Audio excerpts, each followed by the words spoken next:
Hayot tilsim, uni qiyinchiliklarni mardonavor yengib o'tish, boriga, yo'g'iga sabr qilish barchaning ham qo'lidan kelavermaydi. Yosh hayotning oq u qorasini tanimagan, bilmaganlar esa o'zini har kuyga soladi. Xalqimizda xom sut emgan banda degan so'z bejizga aytilmagan. Bo'lmagur xayollar, birdan boyib ketish umidi ayrim kimsalarni boshi berk ko'chaga yetaklaydi. Siz tasvirda ko'rib turgan yigitlar ham bugun tanish bilishlar oldida yuzlari qora, qilgan ishlarining oxiri voy ekanini tushunib yetgan kimsalar. Ular bir guruh bo'lib O'zbekiston Respublikasi chegaralari to'g'risidagi normativ hujjatlarni pisand qilmay, qo'shni Qirg'iz Respublikasidagi tanishlaridan noqonuniy tovar moddiy boyliklarni olib o'tishga uringan vaqtlarida huquqni muhofaza qiluvchi organ xodimlari tomonidan qo'lga olingan. Ismoiljon Sodaliyev va Ilyosjon Turg'unovlar 2024-yilning 3-oktyabrida Jinoyat protsessual kodeksining 221-moddasi tartibida ushlanib, 4-oktyabr kuni qamoqqa olish tarzidagi ehtiyot chorasi qo'llanilgan. Rahmonjon Mirzaqulov va Ubaydullo Hakimjonovlar esa 2024-yilning 23-sentyabrida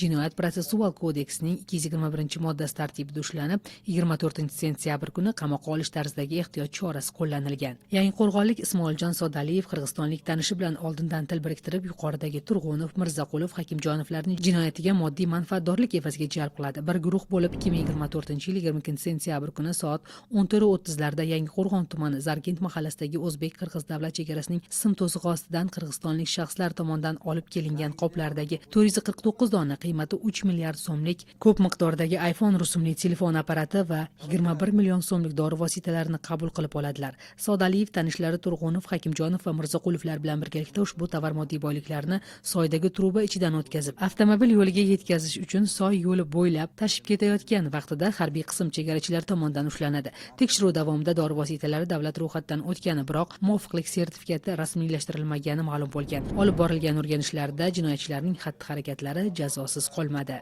Sodaliyev O'zbekiston Respublikasi Jinoyat kodeksining 182-modda 2-qismi A bandi bilan aybli deb topib, unga nisbatan shu moddaga asosan 5 yil muddatga ozodlikdan mahrum qilish jazosi tayinlandi.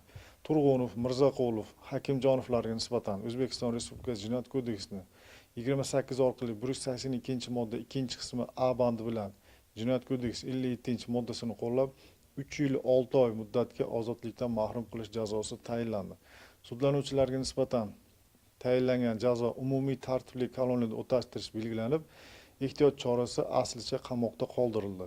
Shuningdek, ashyoviy dalil sifatida olingan 3 milliard 127 million so'mlik telefon apparatlari davlat foydasiga musodara qilish, 21 million so'mlik dori vositalari tegishli tartibda yo'q qilish belgilandi. O'zingiz guvohi bo'lganingizdek, birdan boyib ketish ilinjidagi xayollar og'ishda qolgan ushbu fuqarolarning qilmishlariga qonuniy hukm o'qildi. Bugun chegara bilan bog'liq shu kabi holatlar jamiyatda ko'p kuzatilyapti.